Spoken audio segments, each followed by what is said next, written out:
Hey, over here. Yeah. Oh, yeah. Right here. Right now. Hey, everybody. Gosh. Yes. Welcome to Paid Search Podcast. Welcome back. If you're coming back, welcome for the first time. If you're new, my name is Jason Rothman. As always, I'm joined by my co-host, the great Chris Schaefer. So if you're new, welcome. That's Jason and I'm Chris. We are here. Nice cup. I need my space, NASA. That's Yeah. excellent. That's good. Chris, I feel like we were strictly business before the episode began. Yes, we were. I'd like to break that corporate shell we're both stuck inside of right now and ask you, how is your week going? No, wait, I don't care. Okay, I want to read this week's 5-star review. Unbelievable access to free advice on PPC. 5 stars from Mr. Ugly Man. Ooh. In the United States of America. I've come across a bunch of junk online from amateurs pretending to be pros, but these guys are the real deal. These guys aren't focused on selling to their audience, but rather they actually teach and provide a fly-on-the-wall experience for anyone wanting to sit in on a PPC campaign strategy session, which is something you'll never find for free elsewhere. Hey, man, thanks for that review. That's a great review. I love what he says there, fly on the wall. You remember years ago when we started this, that's what our goal was, to create a podcast where you and I talk about real stuff and people just get to listen to two pros talk. I am so glad to hear that review because that's literally what we wanted to do, because we didn't think that existed and people wouldn't give it straight up. They would just kind of BS around different topics. So that's awesome. Thanks for that review. Yeah, this is like a webinar ad where the webinar actually starts when you click play, and it's actually real and live. Yeah, it's like this is a webinar where you actually get something good instead of the webinar to tell you about the thing that you have to pay for to get something good. So yeah, real deal. So let me tell you about another real deal. opteo.com/PSP to get a 6-week extended trial to my favorite, Jason's favorite online tool to get recommendations in your inbox for your Google Ads campaigns. Get things like alerts about spending over your budget, spending under your budget.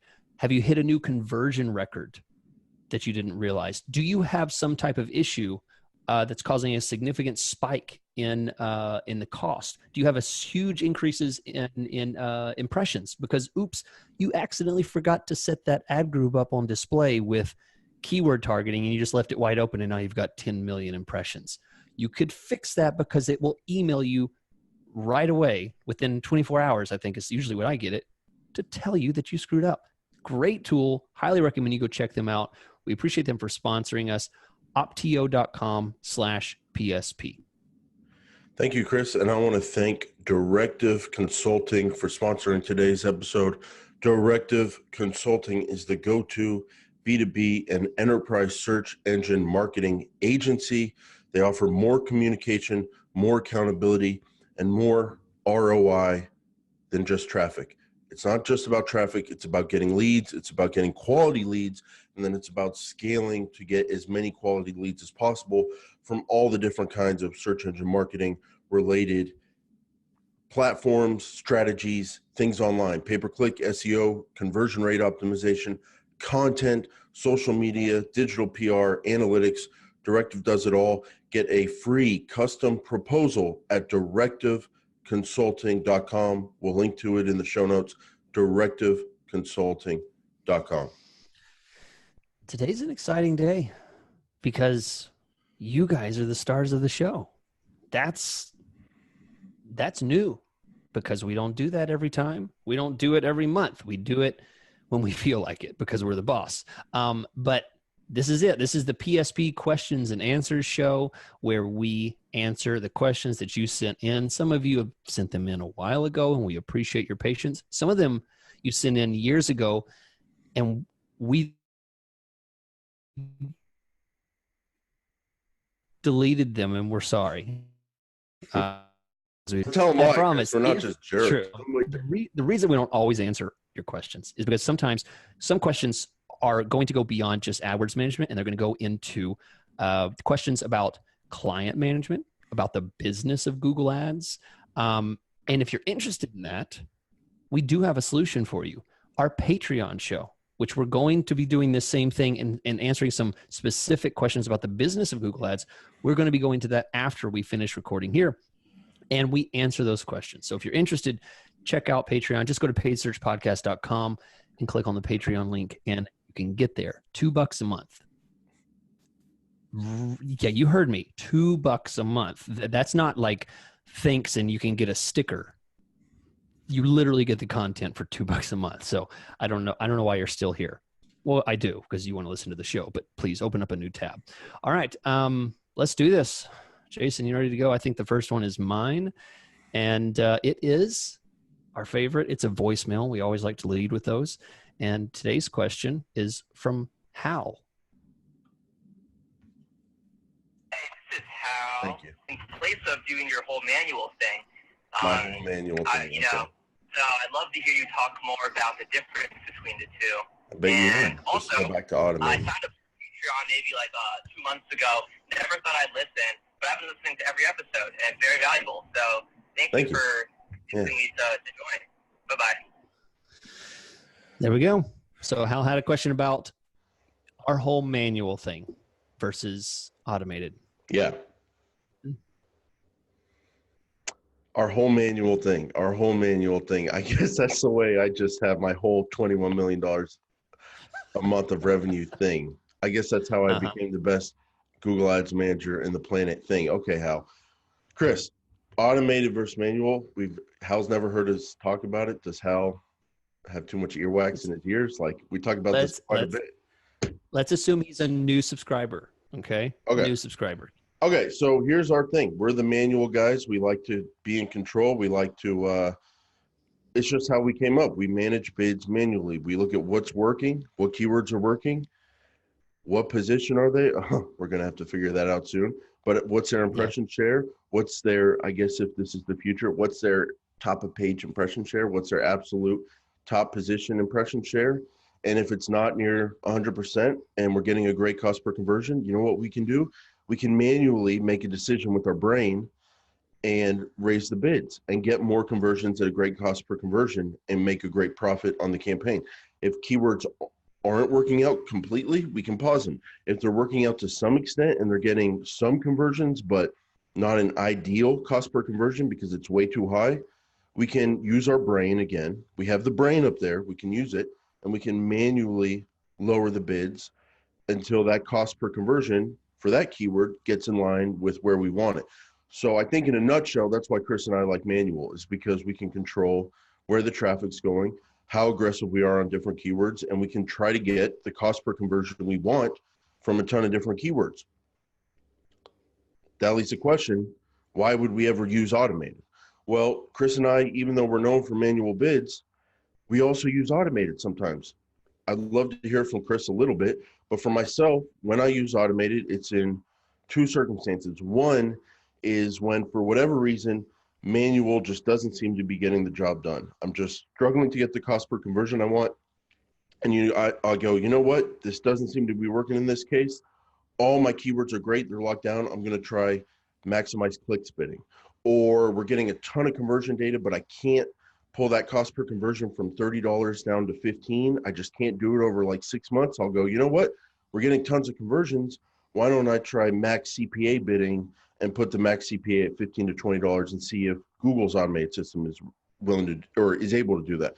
So that's when I'm not able to crack the code and I let automate take over. The other time is when we just need to try something new, freshen up the campaign, try something out of the box. The client says, hey, great cost per conversion, but I want 3 times the traffic. I go, hey, your impression share is 99%. I don't know if we can get more traffic. They go, you know what? Maybe let's try something new. Okay, we try max clicks and see how it does for a month with an experiment so we don't mess up our current campaign. And the final thing I'll say is whenever you do automated bidding, it's good to put some kind of cap in place if possible, because otherwise things can just they can go in a direction you don't want if you don't have a cap in place. Chris, does that sum up your manual versus automated world? Yeah. Yeah, I mean, I think my favorite tidbit there is basically if you have a solid grip on your traffic and you've reached the max potential that you know what to do with it, right? Your knowledge level is kind of at a peak and you're like, well, should this go up? Should it go down? I'm not sure what to do. And you can look at your search terms report. You can look at your conversions. You like what's happening and you're at a plateau. You don't know where to go. I know I've said it. Go back and Hal and search on a YouTube channel or buy our pack of old episodes and look for the stuff where we talk about automated. We definitely talk about automated a lot, and it's not that we're against it. It's just that Jason and I agree that most people tend to overuse it. It's a simple solution, and sometimes the simple solution can get people in trouble. But Chris, let me just give a tip for. There's a lot of people who are new to Google Ads. A lot of people don't want to do manual. They don't have the time. They don't have the expertise. They don't know where to set their bids. You're brand new to Google Ads. I think the best automated strategy, maximize clicks with a bid limit in place that you would feel comfortable with your cost per click coming in at. So if you're running a new campaign and you're like, okay, I'm just trying to figure out what's working. I will be very sad if the cost per click is over $20 though. I want it to be more like 10, but I'll be very sad if it's over 20. Maximize clicks, put a cap in place of 20. Give it a couple days to learn the system. It sometimes automated takes a few days to figure itself out, and impressions are very low for a couple days.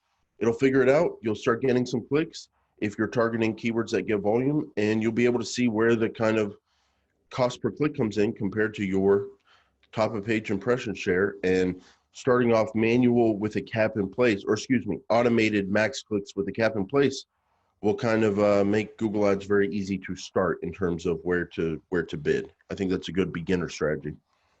Yeah. All right. You got the next one from James in the Philippines, but originally from the UK. There you go. I guess a lot of Americans are too.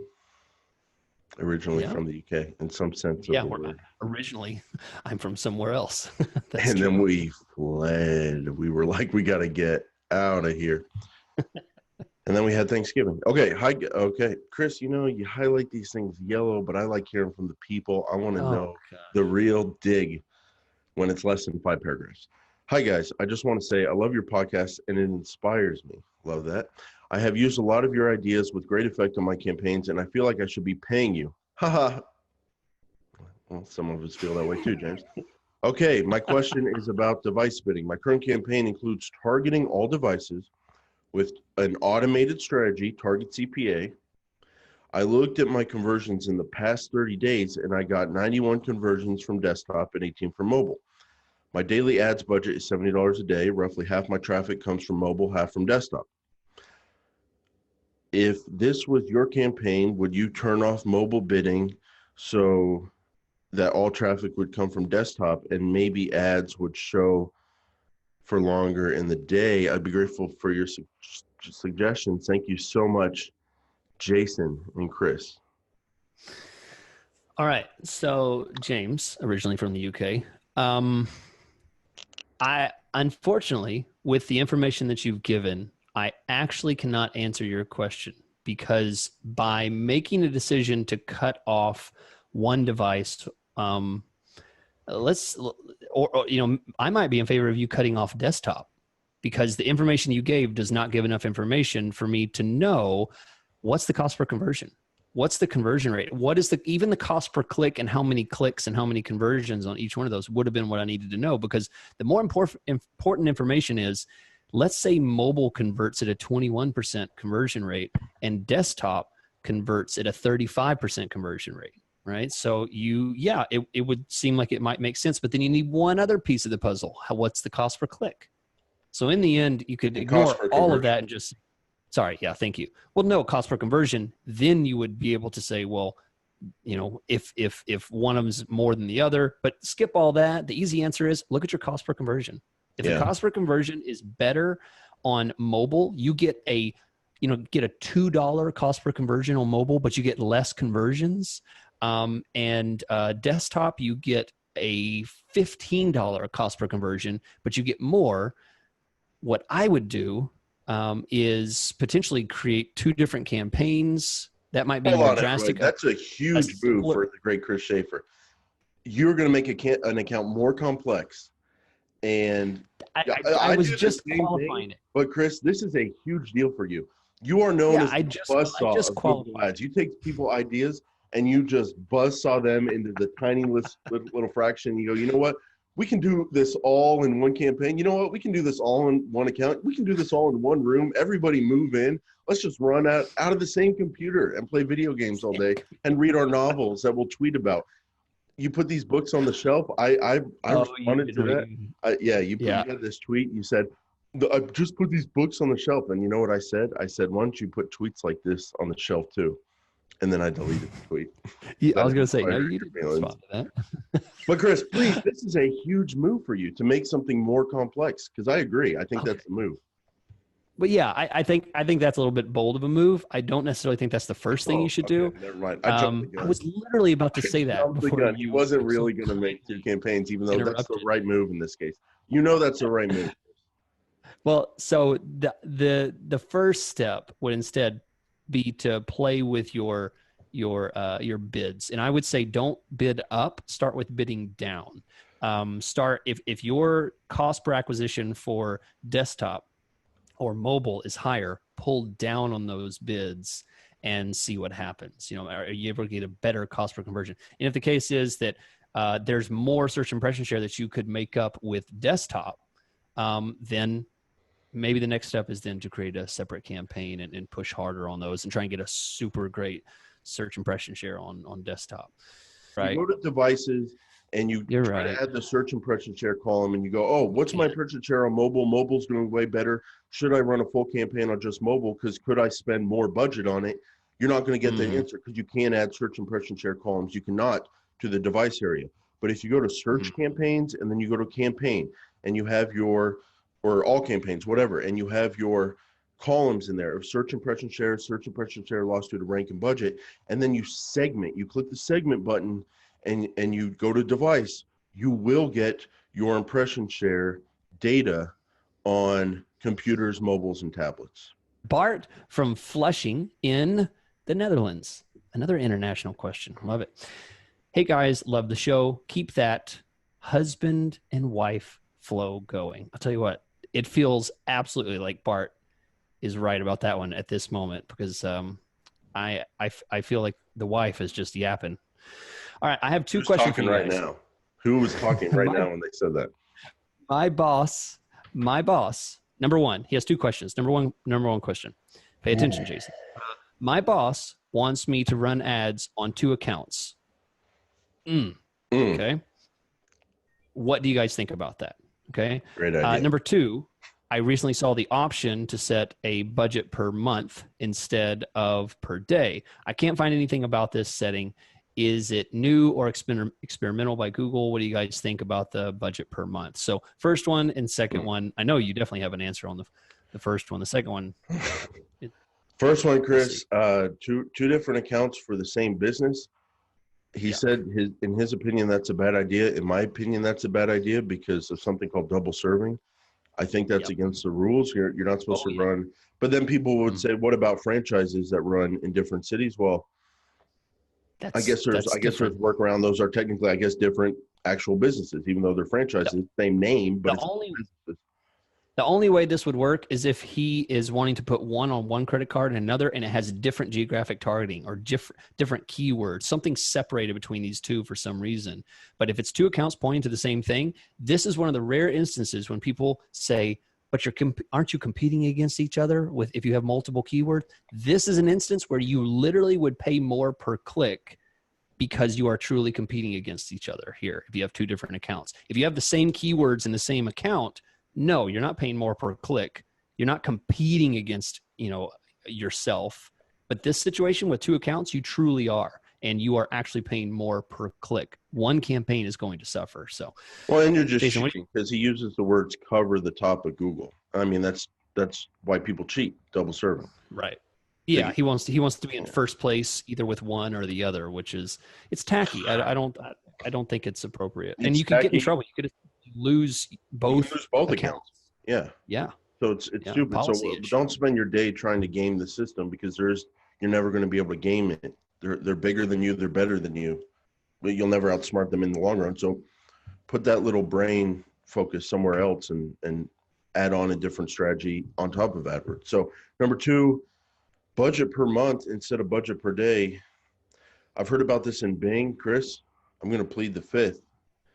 I've never heard about budget per month in Google Ads. Oh, well, I've only seen it in a couple campaigns. I mean, I think you would agree if you ever played with it. It's not a game changer. It's essentially the same thing as what they're doing now, because ask me 3 years ago what I was doing with my daily budgets. I would change them all the time. I would change them on a weekly basis, up and down to try and keep the momentum slowing, momentum speeding up, slowing, speeding up. I would change it $5, $10 back and forth. Nowadays, I set it and don't touch it again, which is essentially the same as setting a monthly budget per month. So back in the old days, no, it might have mattered, but now I don't have a preference either one. If it gives you an option to set it per month, use it. I don't see any negative aspect to it at this point. And when I set my daily budget, I just assume that's a monthly budget, like that Right. 1 day times an average of 30 days a month. That's what I'm calling that. Multiplied by 30.4 or whatever the number is. Yeah. Mm-hmm. Yeah. It's not a huge thing. So, all right. I forgot to label who's supposed to read this next one. So I'm going to read it. It'll be a new question for you. Hope you're ready. Raka from Bali, India. All right. So Raka, I know that you had several other points in here, but we summarized it a bit. And he has a point at the end. So let's say someone has spent 60% of their budget in the middle of the month. And after doing some math, we find that they will be over their budget by the end of the month. Is it considered best practice to adjust the budget while the campaign's still running? So this is essentially an add-on to the same question that we got previously from Bart. Bart. So he's asking, what do you think about changing budgets in the middle of the month? Is it an issue? Is that best practice? Do you do that all the time? I think it's a pretty straightforward question. Yeah, you just have to.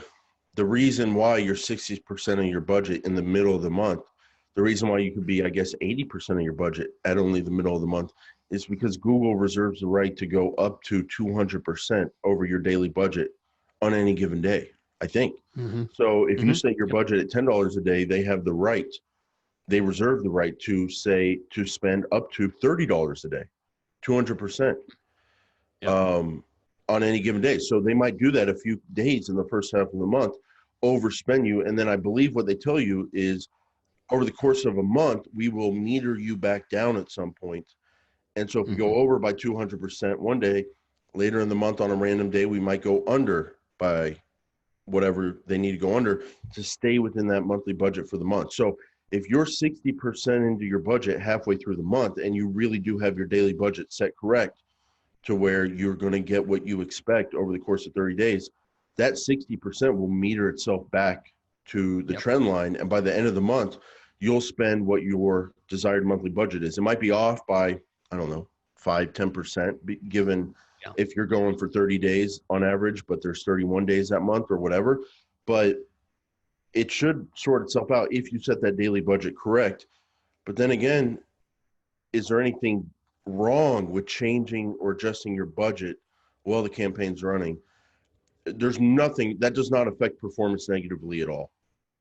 So if you want it, Chris, later in the month, say they're halfway through the month, they're 60% over budget, and they go, dang, you know what? We want to pull back a little.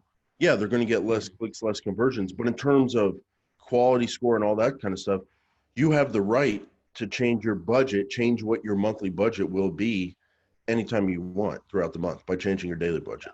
There's no, I wouldn't worry about changing that if you want to make a budget decision.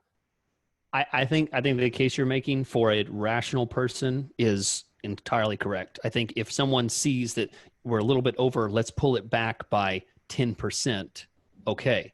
But often what I see people freak out and they say, my budget just spent twice as much the past 2 days. And so they think this is what it's going to spend every day. So they'll calculate how much they have left and they'll pull it way back. They'll pull it back like 80%. and then it'll stop running basically, and they'll have to adjust it again. If you get into this point panicky where you're about to have a car wreck and you're jerking the wheel all the way to the left and then all the way to the right, that's absolutely going to be a negative effect. Great analogy. So that's metaphor. the only thing I would say. Don't overreact. The system with the budget is way better than it used to be years ago. This is actually part of the automation that I really like. I like the way that the budget evens out so much more over a month than it used to years ago. I'm just a little confused by these budget questions because, like you said earlier, just like you, I don't touch the daily budget unless there's a budget decision and someone wants to spend more or less than we thought they wanted to. But if the plan is to spend $1,000 for the month, we just 33. average out, 30, whatever, 30.4, whatever. But if you're running business days, we just do an average of 20. So it depends on your schedule. But if we go, okay, on average, we're going to run 20 days, 1,000 divided by 20, $50 a day, we just leave it at 50. And if it spends 100 one day and then the next day spends 20, we don't react to that.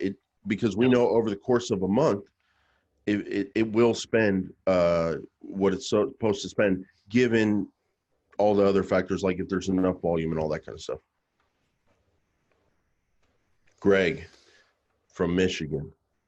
Greg. Short and sweet.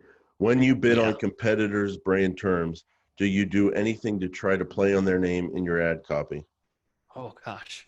What a great question. Because it's a great question because I don't care. I mean, I can't think of a single instance when I would change my mind on this. The answer is no. Do not. And I'll briefly say the couple reasons why. Number one, lawsuits. Number two, lawsuits. Number three, misrepresentation lawsuit. Number four, angry phone call from business owner with lots of curse words. Don't do it, because I've had people call me that said, Chris, we're showing up, and because you used a DKI, dynamic keyword insertion, in your ad copy, it puts the competitor name in there, and we're showing up, and the guy called me and cursed me out because I'm, blah, blah, blah, all because of your ad. I'm like, oh my gosh, okay, you're right. I'm sorry. And that was the one time I learned that lesson, and I never had to be taught that lesson again. So that's short and sweet. Absolutely do not. Thanks, Greg. Jason, do you disagree? Surely you don't disagree with that. No, it's just you're so, I would never do that. I'd like to see someone throw some cash your way, Chris, and see, maybe I'll get one of those calls like, hey, Jason, I'm considering this. No, I'm just kidding, Chris. I believe you. I agree with you. Here's my thing. You're not allowed to use other people's trademarks in the ad copy. Google does not allow that. So they'll block it if they catch it. And then, of course, if you do it, you leave yourself, someone could go after you, a competitor, for you're not supposed to use people's trademarks. So you don't touch the ad copy and don't play games with it in terms of, like, if someone has a catchphrase, don't change that catchphrase around in the ad copy when you target their competitor keyword. Here's the thing. You can target trademarks with keywords. That's allowed. So Nike can buy ads on Reebok searches. Reebok can buy ads on Nike searches. Let's leave it at that, people. Like, do we really need to get more greedy than that? Like, you're allowed to target whatever keywords you want. Why would you want to make an enemy of someone and play games like this? Because that's an excellent point. They can always do the same thing back to you. And what would you feel if they started adding ads that said, we're better than X in their ads, or something like that? I mean, you would be upset if they did it to you. So that's a great point. It can always be returned. Golden rule. Yeah. All right. So next we have an interesting question from Katie in Louisville, Kentucky. All the way from the United States. Kentucky? Oh, what city? I couldn't hear. Louisville. Did I say it wrong? Did I say it like someone who's never been to Louisville? Oh, no, I don't know. Okay. Louisville. Yeah. Okay.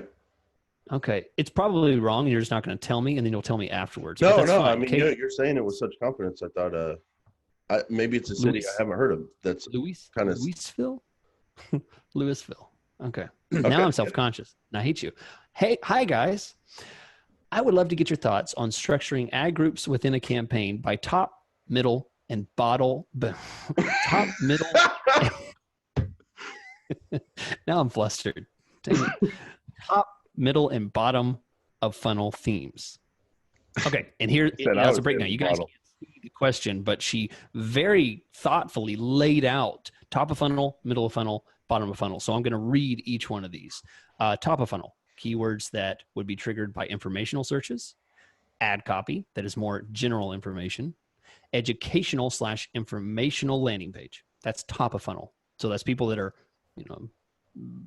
typically going to be less valuable to you as a business.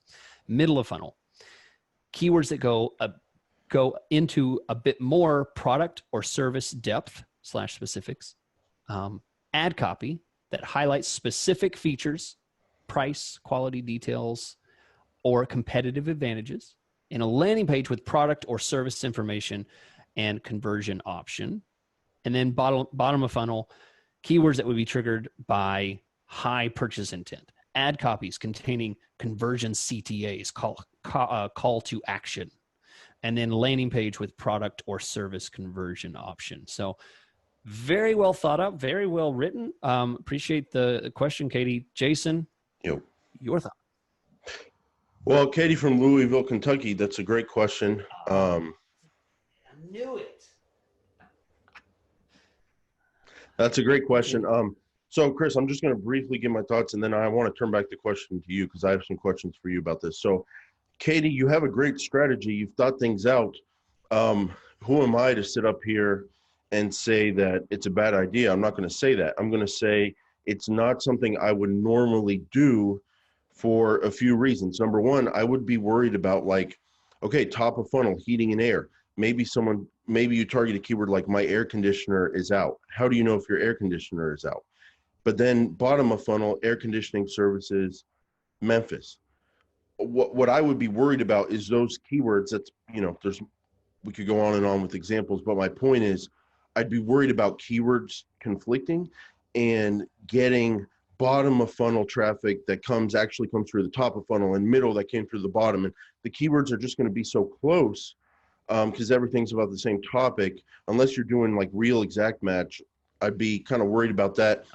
The other reason I wouldn't be a huge fan of this at the campaign level is the great Chris Schaefer mindset of don't make things more complex than they have to be. So now you're doing 3 campaigns instead of 1. Now you got to do ad extensions for all 3 campaigns. Now you got to do negative keywords. Now you got to worry about the settings and all that kind of stuff. She actually says structuring ad groups within a campaign. So she's actually suggesting all within one single campaign for this. Okay, gotcha. I saw the word campaign structure. So that's where I was going. If I was to go down this road, I would try it with ad groups, and maybe you could name your ad groups in a certain way where you could filter and get the data. Like if an ad group is HVAC Memphis, start the ad group name with like top of funnel, if it's a top of funnel word, or bottom of funnel if it's a bottom of funnel keyword or ad group. But that said, Chris, the reason I'm not into this is because I do manual bids, and with manual bids, I can control everything anyway. So if we have an ad group like air conditioning companies in Memphis, and the ad group is Memphis air conditioning, and all the air conditioning Memphis related keywords go in there, if I want to try top of funnel keywords, middle of funnel keywords, I'll try them. And I'll just lower the bids on them initially because I think they're going to be less valuable, and I'll review the data as it comes in, and I'll manage the bids manually. So that's where I'm at. So it's not a good fit for me. But that said, Chris, she's very thought out. It sounds like it can be a good strategy if you want to organize your own account this way. That's the beautiful thing about Google Ads. Different things work for different people. So number one, do you agree with that it is something someone could try? And number two, can I just get your thoughts on top of funnel, middle of funnel on search? Does that work? Yeah. So, Katie, good. I mean, it's a good question. I feel like we could probably talk a whole episode about this kind of strategy. That's what I'm thinking, dude. Because the funnels. We could talk about the funnels, parts of the funnel. Yeah. What to do. Because let's talk. I mean, the main thing is we're going to pick apart the negative stuff. So the negative, because there's lots of good things that could happen, but nobody's here to talk about all the amazing things that could happen because it may not happen to you. Let's talk about the bad next week, Katie. We're going to do an episode on this next week. Coming up next week, we're going to talk about funnels. Okay, done. Yeah, okay, so here's the thing, Jason, I think you're completely right. The fact that some searches will be caught by each of these top of funnel, middle of funnel, bottom of funnel, you will not have a clean system. If you were to look through all of your top of funnel stuff, you will still get some stuff that should be middle of funnel. I'd say middle of funnel is very difficult to define because top of funnel is obvious.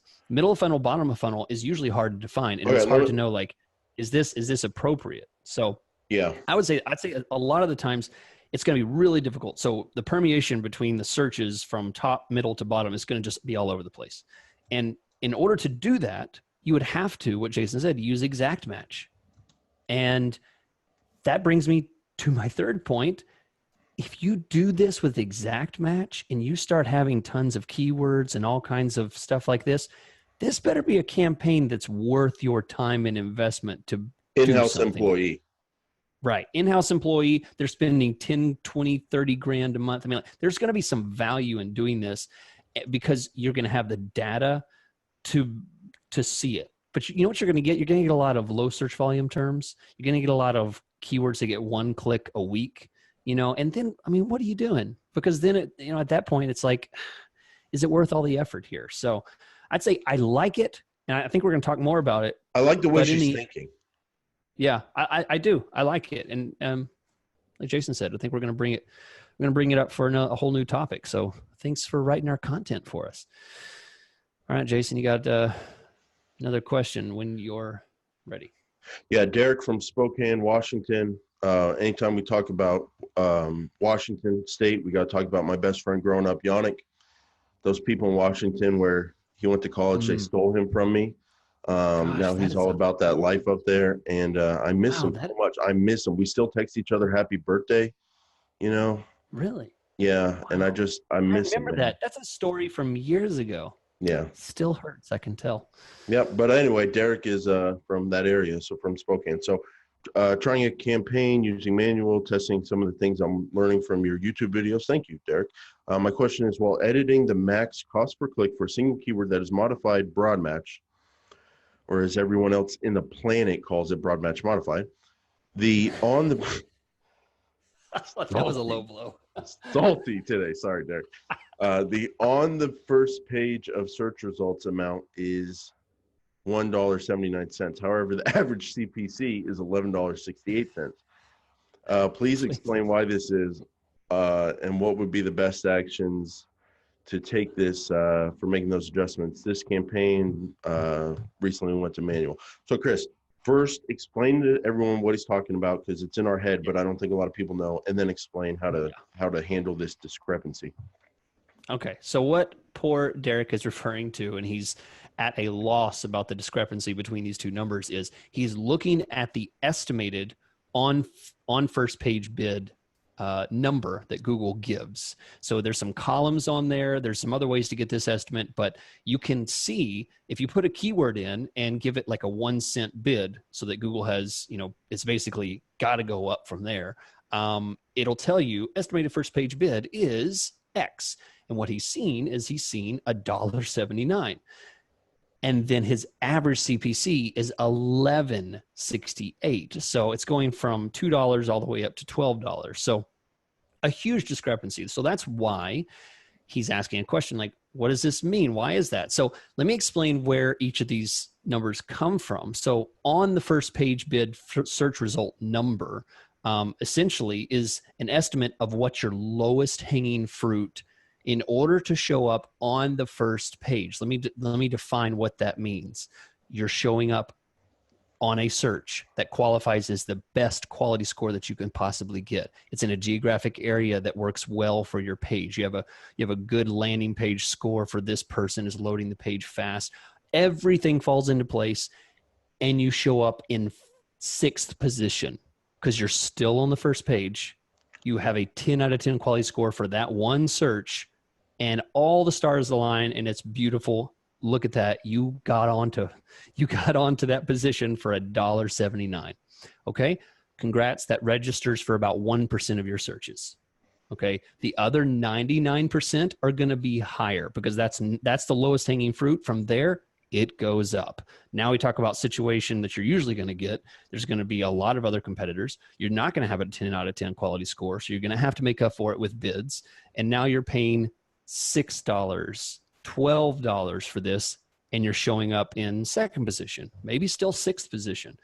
The thing is, these numbers are dynamic. They change all the time. They are never standard. Your quality score changes. The number of competitors changes. One person does a search in a certain area. Another person does a search. You can get different bid numbers because each search qualification, the quality score for that is different. So that's the answer. It's not that you need to take action on it. You're asking, what do I need to do to make adjustments? Don't make adjustments based on that number. You're not doing it wrong.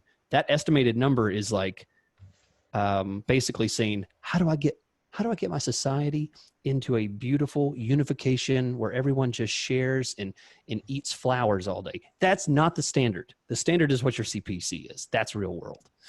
So there you go. That's it. I'm done. Chris, I'm going to say I'm sorry. I'm going to apologize. Don't worry. What happened earlier in the show, I'm going to edit out completely. I'm going to have Rachel edit it out. We're going to edit out the video. I'm sorry I yelled. I'm sorry I got angry. I do somewhat think I was justified, but at the same time, I took it too far. And it's just tough. I was up all night. Everyone on Patreon knows I bought a yacht, but I bought a fraction of it. I bought a fraction of a yacht, like in France. I bought partial ownership. I wired the money and they're not picking up my calls. So oh my gosh, I was up all night dealing with that. And there's no excuses for what I said and did, but there's a reason. So I want to let you know we're going to edit it out, and I apologize to you, man to man. Okay. Husband to wife. I knew. Thank you for being the stronger woman. Wife in the to relationship. husband, whatever. Yeah. Someone called us husband and wife earlier. So yeah. Anyway, Chris. Okay. All right. Well, let's take a break and let's just bask in our oh my God, I just godlike situation. Okay, because Brian from Jason, say that city name for me. I know you can see it. It's right there. Let's say it out loud. Oh, okay. It's ironic. Louisville. This one actually is Louisville. Of course it's not, because Louisville doesn't exist, Chris. It doesn't exist. That's not. You know why? You know which one? Do you accept my apology? Really, sincerely? Yeah, it's great. I don't hold grudges, so I don't care. I didn't even need it. I've already forgotten. Wow, what a man! What a! You're a great guy. I just look up to you, Chris. All right, Temecula, the home of Dan Henderson. How do you know this? How do you know these things? I mean, I guess I don't travel. Legend. You know who he is, Dan Henderson? No, I have no idea who he won is. the Pride, and then he came over to the UFC and did great. Oh, then he fought Anderson Silva at UFC 82. Oh, it's great fight, but then he got choked out in the second round. You're referring to sports and things. Dan Henderson put Temecula, California on the map. That's where he was always from when fighting out at Temecula. Brian from Temecula, California. And I'm just going to read this, and then we're going to move on. You can ask your next. You can ask Byron. Dang it! No question. Just wanted to give you guys a huge thumbs up. I generally don't listen to podcasts, especially not SEM PPC podcasts, because I find them boring and clinging to methods that are suspect at best. He says, "You guys, however, are great to listen to. I was Google trained and have worked agency side, company side, as a freelancer, and on every size and type of vertical you can imagine for the past 7 years. It's awesome to hear two successful guys say the same things I've been saying forever. The truth about Skaggs episode was particularly heartwarming. Heartwarming. I love that. Heartwarming. I've dismissed Skaggs as garbage from day one and passed on clients and given job opportunities because they were adamant about using them. Wow. Anyway, I digress. Just wanted to give you guys a nod of respect for being QAF, quality as freak. Thanks, Braun. I don't know how to say it. Byron. My Texas tongue cannot say that name. Thank you, Brian. Whatever, Mr. B. Mr. B. Thanks for that comment. Thanks for taking the time. And that's I love that. Jason and I saw that come in, and we've been sitting on that question for a while. You obviously didn't ask a question, but we just loved it. And we thought that was just a great compliment, especially from someone who obviously has been in the industry for a while. It's just nice to hear it, because we do get some hate. We could show you some interesting YouTube comments. All right, Jason, go ahead. But it's not so much hate as much as like sometimes we get some weird, I'll just say it, sexual comments that we don't know how to respond to or handle. So you don't respond to it. Yeah, we don't respond to those. Okay. Dare from Galloway, Ireland. Love the podcast. Just wondering, what do you guys recommend for language settings on search campaigns is the best to go with? I feel like I could be missing out on a considerable percentage of searches. I'm concerned that our ads could show up for non-English language searches through close variants. Is this possible? He, of course, is targeting some mainland Europe with his campaign, so he's wondering if he should just target English, if the business speaks only English, or should you target other searches? Very, very interested in your answer here, Chris, because I have a very honest answer, and I don't know if it's right, but I do it. Yeah. So I'd love to know what you think. This is a tough one because it's one of those metrics that you don't get. It's one of those settings you don't get metrics on, right? There's not many settings in Google Ads that you essentially I'll tell blindly. You right. No, actually, you don't get it on this one. Yeah, I mean, I think great. And the thing is, this is such a huge high-level setting change that I'm not even sure experiments would answer for you. Because if you're changing something, which for those who don't know, when you change the language setting, it's not what they searched. It's not because they searched in English. Google doesn't care how you search. That's a keyword. That's keywords. Right. Yeah, that's keyword stuff. This is stuff where your browser setting, when you installed your browser and you hit English and you hit accept user agreement, that's what it's looking at. Like your initial English, French, Spanish language setting, even if you're searching in English, you could still not see an ad that's only targeting English speakers. If your browser set to French as the default language. So in the end, I often change to all languages if I have a campaign that has plenty of budget. I mean, but if I have a campaign that I'm really restricted, I'm having issue with budget, or I really need to pull back on some things, I'll change it to English. So, I mean, I approach it very broadly. I honestly have no data one way or the other. And I know, people outside of the podcast that we talk to, do the same thing where they just I use it as kind of a, if I need more, I change it. If I don't want more, I change it the other way. So what do you think? Chris, this is, we're two eggs from the same carton. We just come up. Huh. Okay. We just peas in a pod is usually what people say, but Louisville is usually what people say. Don't play that game. Chris, it's very interesting because we have some differences in different areas, but when it comes to Google Ads, we do a lot of things similar, even if we never talked about it before. So I'm the exact same way. If we're running $1,000 a month campaign, we set that sucker as English, and we don't even think about it because we're limited in budget, and there's nowhere. We're not trying to spend more and more and grow the campaign. But if it's a large campaign and there wants to be continual growth, just like you, I open it up for all languages because just like you, I've read that it's based on browser settings, not the searches. So if someone has their browser setting in a city like San Antonio, very Hispanic city, a lot of people speaking Spanish primarily in the home and stuff, maybe they set their browser to Spanish because they want to read things in Spanish and all that.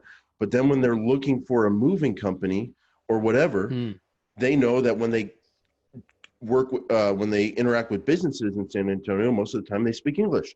So maybe they're using their Spanish browser setting and then type in a word like movers in San Antonio. And then when they call that business, they speak in English.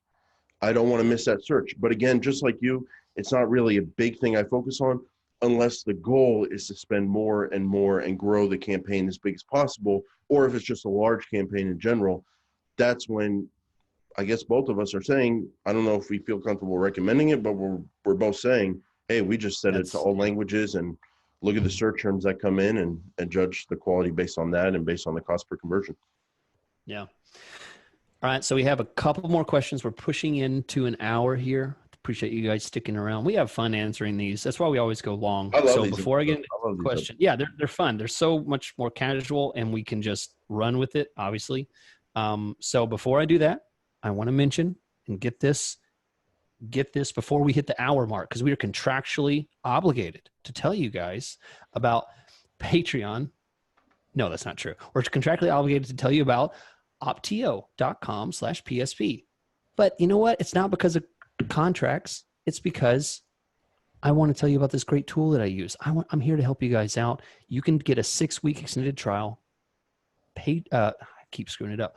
optio.com/PSP. You can get a 6-week extended trial. Chat them and say, hey, can I get an extra 2 weeks because I listened to the Paid Search podcast? They'll give it to you. Try it out. See if you like it. You know what they do. I talked about it at the first of the show. We thank them for their sponsorship. Yeah, and by the way, Chris, going from the 4-week trial to the 6-week, if you're listening to the PSP, that's a great thing because you can do over a full month cycle with a campaign or with multiple campaigns and see how it impacts your management performance and efficiency. So, excellent point. And we also want to thank Directive Consulting. If you're a listener out there who works with a large B2B campaign or a large enterprise campaign, and you're looking for an agency that gets it, that has great communication, that has great accountability, that wants to hear about your goals and then reach those goals by getting you the most quality leads possible and scaling, we recommend Directive Consulting. Go to their website, directiveconsulting.com. Look at some of the enterprise large companies they work with. Look at their case studies. They do it all. Pay-per-click, SEO, conversion rate, landing pages, content, digital PR, analytics, social media. They look for what works best. They're able to attack the whole online marketing interface and figure out what's going to work best for you and then scale once you figure it out with them. Great case studies. They work for great clients. Check out their website and get a free custom proposal at directiveconsulting.com. All right, Anna from Kansas City, Missouri. I assume you don't pronounce it Kansas City from Missouri or whatever. I assume you don't pronounce it Anna either. Oh, Anna. Come on. No, I can say I'm. Was that a joke? No. Well, I just don't know with you today. Anna. Is it Anna? Anna. It's, okay. I don't know. I don't care. Look, if you're offended by the way I pronounce your name.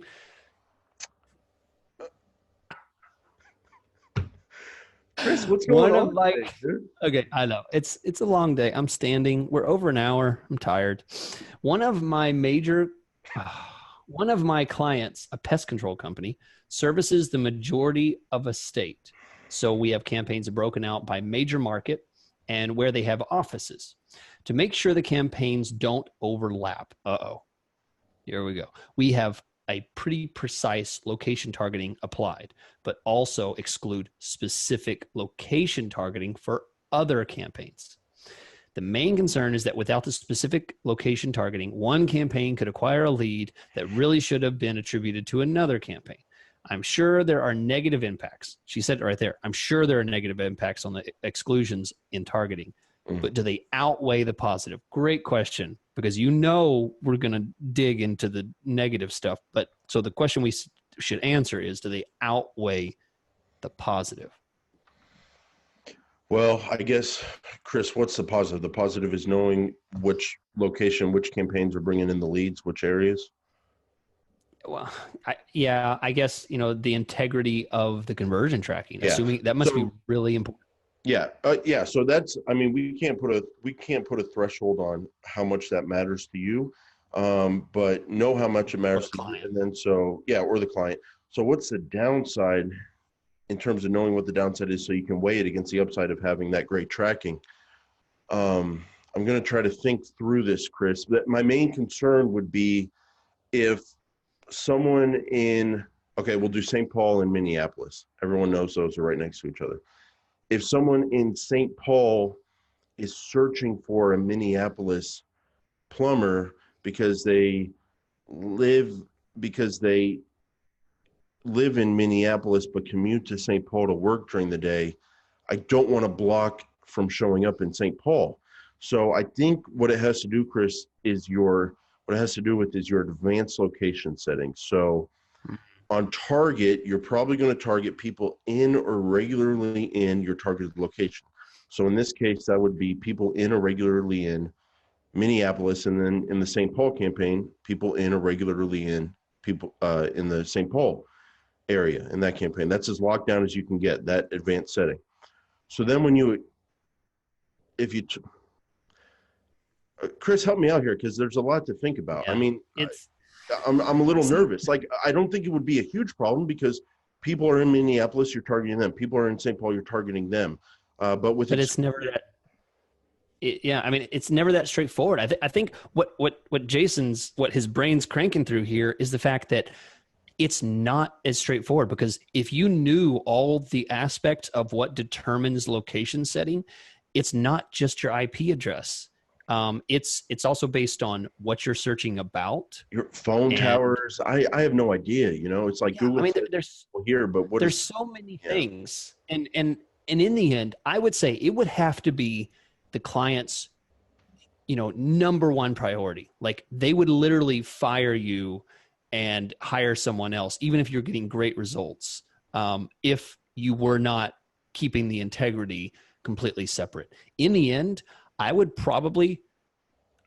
tell them, okay, I might get fired from clients that hear, if clients listen to this, they might fire me if they hear me say this, but I might not include put exclusions on my campaigns. I might target everything, but I would leave off the exclusions, because the targeting doesn't bother me. It's the exclusion part that scares me. I would just say, I would show them, I'd say, hey, here's your campaign. Look, we're targeting these zips, these counties, and this one's targeting this. And I just don't mention that I don't have any exclusions, because exclusions is when you could potentially get a click, but it's showing up in the wrong area, but they're searching in this area, and then it doesn't overlap, and you get no impression, and you lost the click. I got some clarity on what I was having an issue with. If you target the area around Minneapolis, the zip codes, the city of Minneapolis, whatever, and then in another campaign, you target the zip codes or the city or whatever of St. Paul, and there's no overlap and you don't have to do exclusions, that's fine. That's like targeting, targeting LA and New York. Like, you're targeting two different places. But the problem is, if you only target the little city of Minneapolis, the city limits, you're not targeting a 20-mile radius around Minneapolis if you want the whole city. And so if you do a 20-mile radius of Minneapolis, well, then that's probably going to pick up St. Paul. So then you have to exclude St. Paul from the Minneapolis 20-mile radius campaign. And that's where you're getting into screwing things up with the exclusions and all that. You can try it, see how it works out. But if it did become a problem, what you can do is you can target a 20-mile radius around Minneapolis. It can pick up St. Paul. It can pick up other suburbs. That's okay. Go to your locations, click on geographic report, click on user location report, click on United States, select view, look at your city list. That will tell you the cities that people were in when they clicked on your ad. You're targeting a 20-mile radius around Minneapolis, but it'll tell you whether they were in Minneapolis or St. Paul. And then you can get conversion data, and you can just say, hey, this is our geo report. I mean, is there something wrong with that, or? Yeah, the problem, I've had clients like this. The problem is they probably need to see a specific phone number or go to a specific page. It's because this so-and-so franchise is for this area. And if so-and-so franchise gets a lead from someone else, they're stepping on someone else's toe. Well, so it's probably not about the phone number. It's like buying a house. Like, we want a big backyard, but we also want this much square footage, but we want a new kitchen, but we want a remodeled bathroom. It's like, you got to give up sometimes if you want to have this nice, people are in St. Paul, they see the St. Paul phone number, St. Paul page, whatever. There's a little give and take, but definitely when you're excluding areas that are within the targeting of another campaign, that's where you might run into some funny stuff. Maybe you get great cost per conversions in both campaigns. It's not a problem, but just be aware that could be causing issues. Is that fair to say, Chris? Yeah. I tell you, people like our show because we're honest. And I'll tell you this, maybe someone will snip this out of our YouTube video and play it and say, can you believe he said this? Can you believe he said he doesn't know? Yeah. Yeah. So Here's the thing I'm going to say that's controversial. If anyone says that they're doing this and it's absolutely clean and perfect and works every time, they're lying. There's no way. Take it. You can be mad at me if you say we're doing it and it works perfect. No, you're not, and you're not looking at it close enough. So I'll say that. Yeah, and just from our background, I think you and I are always nervous about cookie cutting locations up too tiny. Yep. I think we've just had some bad experiences where someone wants to target 2 little zip codes in one campaign. We just know people are going to be in that area missing out, and we're not going to be running as optimally as we could. So we're always hesitant. But then again, if you got to send people to different pages, if you got to do stuff like that, you got to do it. So it's just give and take, and you definitely want to review your options. So Chris, here we go. Helen from the UK. My question is about podcasts. Would you recommend running PPC campaigns for a new podcast that's launching? Or do you feel this isn't the best route to go with other marketing channels instead, such as email? Would there be a better way to promote it? Chris, you're going to love my answer. Helen, check the show notes. We wrote an article, and by we, I mean I wrote it, and then I gave Chris, both of us, the byline. Isn't that right? Is that accurate, Chris? Oh, yeah. Oh, it's absolutely accurate. I looked at that article, and I was like, oh, my name's on this. I didn't write it. From a few years ago. But Helen, I guess I would say yes. Obviously, marketing a podcast and other channels, there's tons of different great ways to market a podcast. Chris and I are always trying to figure that out. But we do think there is room for Google Ads when you're marketing a podcast. Check out the article we wrote. We'll link to it in the show notes. And it's specifically about how to use Google Ads to promote a podcast. So check out that link. Yeah. And for anyone listening that can't see the show notes, just Google supercharge your podcast growth by using Google AdWords. Jason Rothman, Chris Schaefer, paid search podcast. It's on buzzsprout.com. You'll find it. There you go. All right. Last question before we jump to Patreon. Jordan from Patreon, which honorary last spot. This is a special spot, post 1 hour spot. Jordan from Patreon says, let's say you're serving a client who offers only one service. Do you find that sometimes the keywords may be so specific that you're looking at 20 or less keywords and pumping a lot of negatives to compensate? So I assume what he's saying there is he has 20 or so less keywords. So he's saying like a very few number of keywords, but they're all like broad match and kind of wide reaching, high funnel, stuff like that. So, he can't seem to find specifics. He can't seem to find exact matches because they're all like super long, one-time search kind of thing, one impression, one click kind of stuff. Okay. So the only way he can find them is with broad match stuff. I think that's what he's saying. So is this a viable strategy? It feels as though this shouldn't work with so few keywords, as if it's too easy. He's worried about there has to be more to this. Am I not fully optimized if I approach it this way? I think it's a great question. It's a super high level kind of question because he's saying the only way I can get the clicks that I want is if I approach it with a broad reach and then block all the junk I don't want. And I'll give a quick answer. Jordan, I do this all the time with stuff that just doesn't fit into a box of searches, like stuff that's like B2B complex kind of thing, that's like difficult to know exactly how people are searching. And I just throw I'll even throw pure broad out there. And just say maybe help, maybe something, and then I'll start blocking stuff. So my thought is absolutely it does work that way, but it just doesn't stay that way. You should eventually start pulling in a few more targeted things. You should learn a few things, but that's it's absolutely viable. It happens. I've done it plenty. Chris, he mentioned so he mentioned personal training. So I'm assuming it's some kind of very specific personal training. And what the problem is, if you type in, say it's personal training for senior citizens, what are those keywords? What are people searching for? And how do you know that they're senior citizens? So yes, you can do the age demographic thing and all that kind of stuff, but how do you actually find those keywords? The problem is if you just go into the account and start typing keywords, you're going to get marked with that low search volume thing. And Google's going to say, whoa, this super long tail phrase keyword you did is searched for so little that we're not going to even allow our system to be taxed by it and target it because it's searched for so little, 1 out of every 5 years, whatever. We're not going to put that in our system and tax our system. So we're not going to target that keyword, sorry, unless it starts to get searched for more. So I think what he's maybe doing is adding the word personal trainers, personal training phrase match, and then getting a ton of stuff that comes in, having to add all these negatives. So yes, you're going to have to add the negatives.